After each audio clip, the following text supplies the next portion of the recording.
Grana Wheat, Grana Wheat, Ninny Bong, and welcome back to my channel where we talk about all things Transformers and Transformers action figure related. Been a bit of a break in my reviews because I've been waiting on some orders to come in, and also had a little bit of a change around where my studio is in my house, so I had a little bit more room to maneuver and put the lights up and stuff like that. So a little bit of a gap, but I did release some news articles, and we had a lot of news from the Transformers line in general. So thank you very much for everyone that checked out those, and thank you to all the new subscribers as well. But today I'm going to speak to you about the Decepticon Spy Patrol. In this case, Rumble and Ratbat, that I managed to get online. I've seen these going now for obscene amounts. These, and for the Frenzy and Laserbeak pack as well. I've seen these going online for a lot of money, certainly like £45, so I guess that's around $55, all the way up to $72.80 for these kind of guys. I actually managed to get these guys on Alibaba direct from Hasbro. I had a bit of a discount because Hasbro sent me something that was damaged in the post, and they gave me a bit of a discount. So I decided to pick these guys up as they were a reasonable price, and plus my discount, I picked them up for around £10, which I guess is around $15. But they were up at about £14, which again is about $20, with postage and packaging. So yeah, I was quite disappointed that Soundwave, when I got him, he didn't actually come with any tapes for the first time ever. So I was a bit reluctant about picking any of these guys up, and I certainly wasn't going to pick up the prices that I'd seen online. But when I saw these guys on Alibaba at quite a reasonable price, I thought I'd pick them up and show them to you guys, so you guys can then make the decision on whether or not they're worthwhile you guys picking up. So first of all, let's move the two of these guys to the side and have a look at the packaging. So these guys come in a blister pack rather than the pack that we've been used to seeing within the Siege line, because they are smaller. So you get the Cybertron, War for Cybertron, Transformers Siege. Your artwork on this one, you do get some nice artwork here at the top, but with it being a blister pack, to actually get them out, you rip through it a little bit. But very nice looking artwork there. It says Rumble and Ratbat.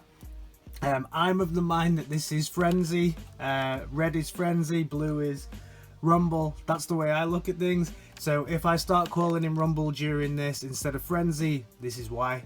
It says Takara Tomy Generations, Transformers down the side, and then on the back we have the product shots, a little thing here of Spinster, and the odd thing that I'll show you later that it says that you can do with these guys. And then it says Soundwave, Spy Patrol, WFC S46, all your usual bumps. Obviously I got this from Alibaba, so a bit of Chinese right in there, and then you got the stuff on the bottom. You do have the destructions down in the bottom there as well, but trust me, you won't need the destructions for this one at all. So that's the packaging, quite nice.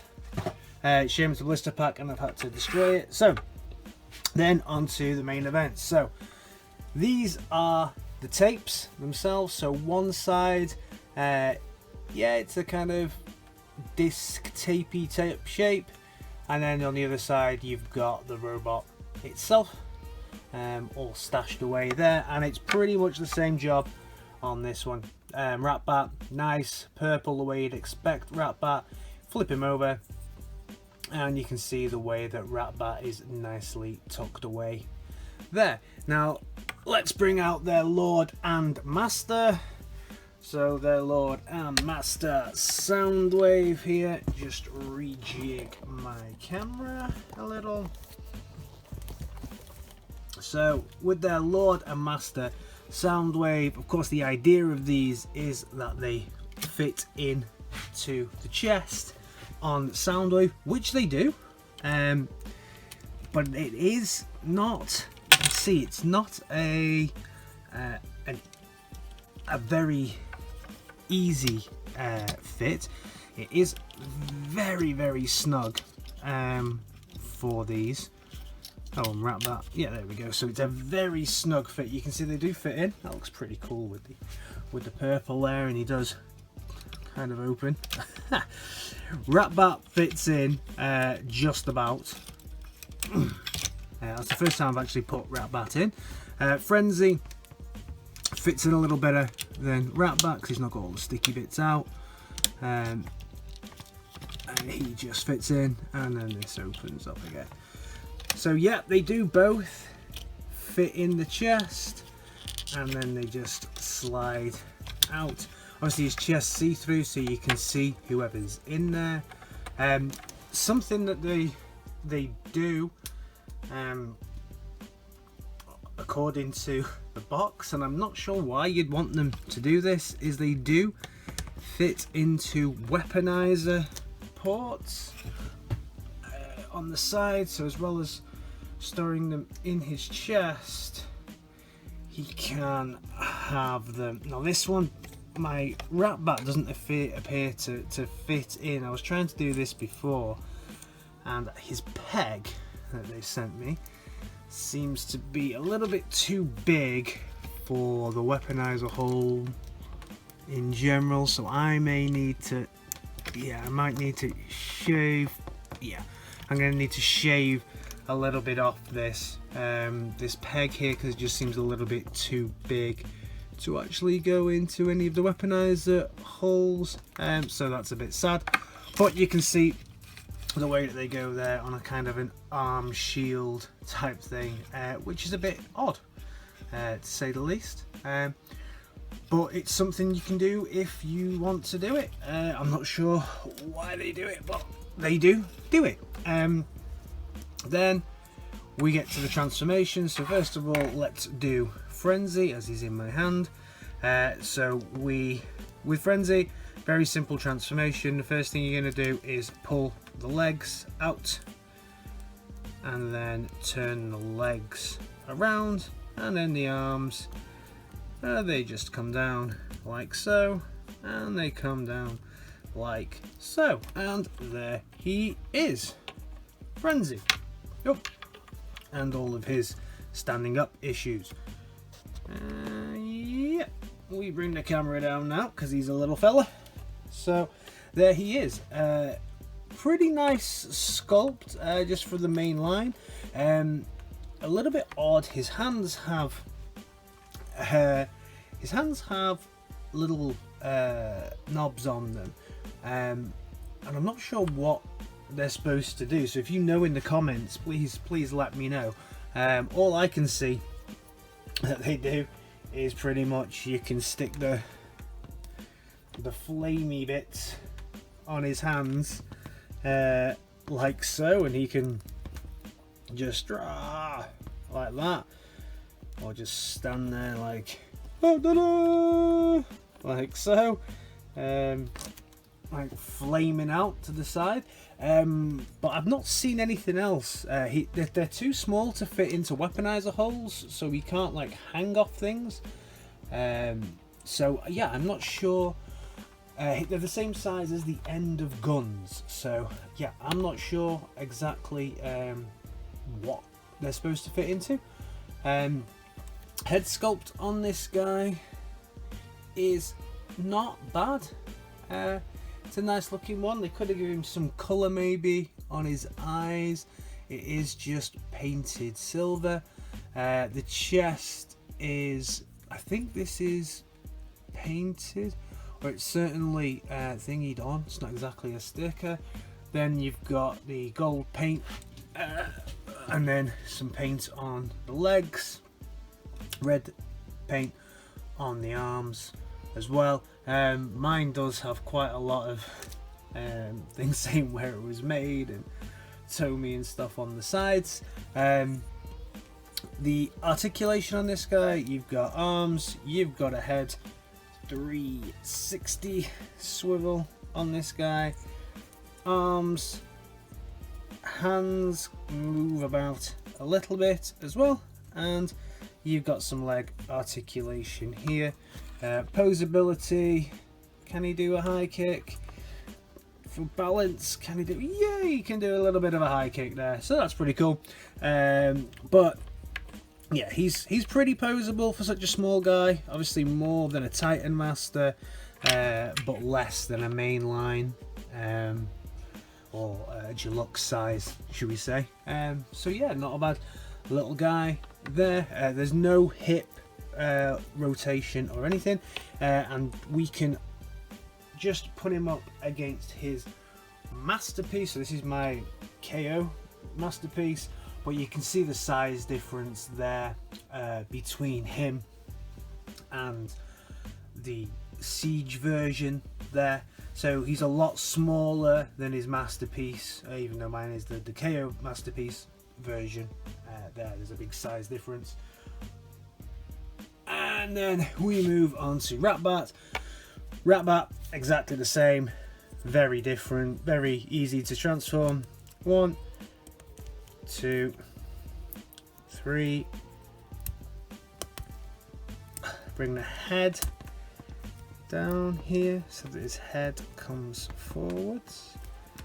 This is the most little challenging bit because you have to have some gripping like that. So his head comes forwards, and then you move his little feety down.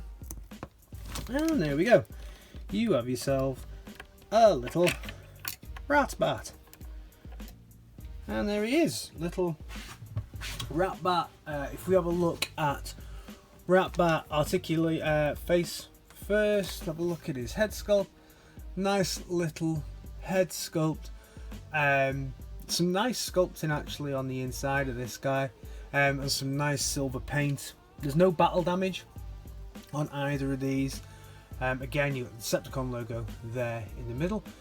Slight yellow tinge to his eyes. I think I would have liked to have seen a little bit more yellow in the eyes there. Could have been a bit brighter. Obviously Ratbat does have fairly yellow eyes usually. Articulation wise, you have the wings in, out, the head moves a bit as well, and that's about it with Ratbat. All the articulation in this is due to the transformation, but he does look pretty cool. He's a nice. I've never owned a Ratbat before, so pretty cool. Yeah, I'm pretty happy with this one.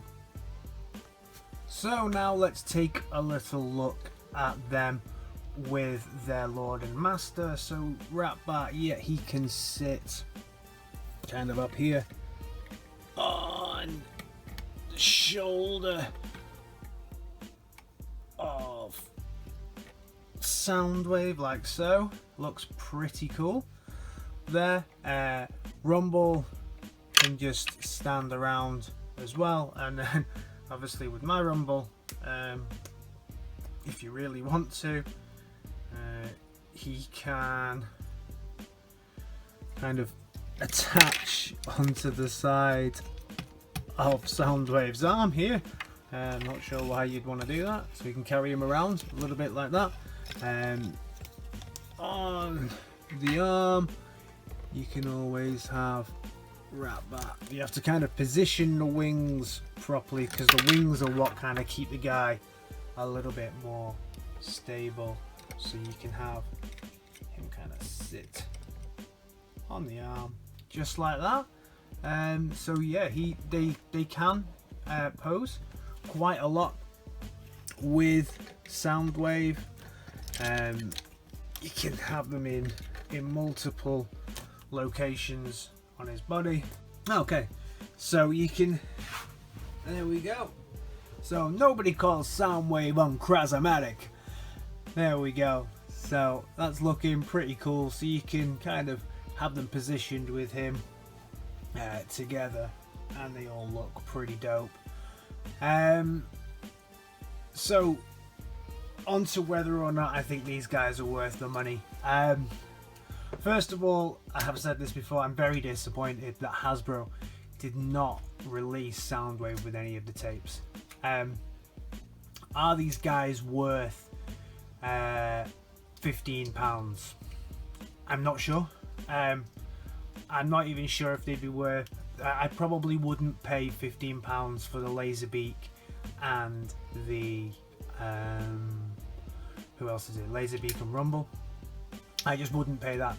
Again, I paid about £10 for this, so that's about £5 each. So I think that's probably about worthwhile. That's probably about my limit. They're definitely not worth what I've seen around the £74-75 mark, just because they are quite difficult to get hold of. I understand that, but I personally, I wouldn't go higher again than what I've paid. Than what I've paid for these. So, are they cool? Yeah, they look pretty cool on the shelf. They complement Soundwave pretty well, but personally I wouldn't pay the prices that are out there at the moment. See if you can pick them up cheap anywhere. But thanks for checking out this review, guys. Hopefully you're liking what I'm doing here. Let me know what you think of these guys. Have you picked these up on the secondary market? Have you managed to find Laserbeak and Rumble or Ravage anywhere for a little bit cheaper than some of the prices? What's the highest you've seen? The highest I've seen is definitely around £74-75. So yeah, pretty expensive is what I've seen so far from the rest of these tapes. So guys, thank you very much for checking out my content. If you like what I'm doing around here, you can like, share and subscribe, and otherwise I'll see you in the next video. Alright, nice one. Cheers guys, in a bit. Bye.